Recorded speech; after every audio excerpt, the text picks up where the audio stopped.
CM Revanth రెడ్డికి AP ముఖ్యమంత్రి చంద్రబాబు లేఖ రాశారు. తెలుగు రాష్ట్రాలకు ఇచ్చిన విభజన హామీలను లేఖలో ప్రస్తావించారు. విభజన హామీల పరిష్కారానికి కలిసి చర్చించుకుందామన్న ఆయన ఈ నెల 6న ముఖాముఖిగా కలవాలని ప్రతిపాదించారు. రాష్ట్ర ముఖ్యమంత్రి రేవంత్ రెడ్డికి ఏపీ సీఎం నారా చంద్రబాబు నాయుడు లేఖ రాశారు. విభజన హామీల పరిష్కారానికి కలిసి చర్చించుకుందామని బాబు కోరారు. విభజన జరిగి దశాబ్ద కాలం దాటినా కొన్ని అంశాలు ఇంకా పరిష్కారం కాలేదని పేర్కొన్నారు. పరస్పర సహకారం తెలుగు ప్రజల అభ్యున్నతికి తోడ్పడుతుందని లేఖలో తెలిపారు. ఈ నెల 6న మధ్యాహ్నం ముఖాముఖి కలిసి చర్చించుకుందామని చంద్రబాబు లేఖ ద్వారా ప్రతిపాదించారు. ఉమ్మడి అంశాలను సామరస్య పరిష్కారానికి ఎదురు చూస్తున్నట్లు ఏపీ సీఎం లేఖలో వెల్లడించారు.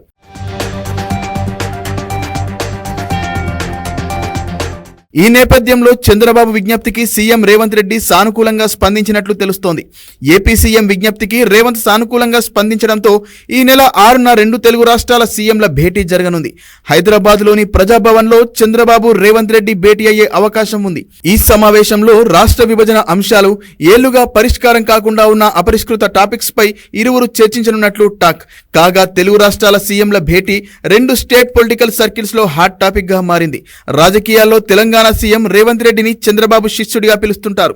గతేడాది జరిగిన తెలంగాణ అసెంబ్లీ ఎన్నికల్లో కాంగ్రెస్ విజయం సాధించడంతో రేవంత్ కు సీఎం పోస్టు దక్కగా, ఇటీవల జరిగిన ఏపీ అసెంబ్లీ ఎన్నికల్లో ఎన్డీఏ కూటమి విజయం సాధించడంతో చంద్రబాబు 4వసారి ఏపీ ముఖ్యమంత్రిగా బాధ్యతలు స్వీకరించారు.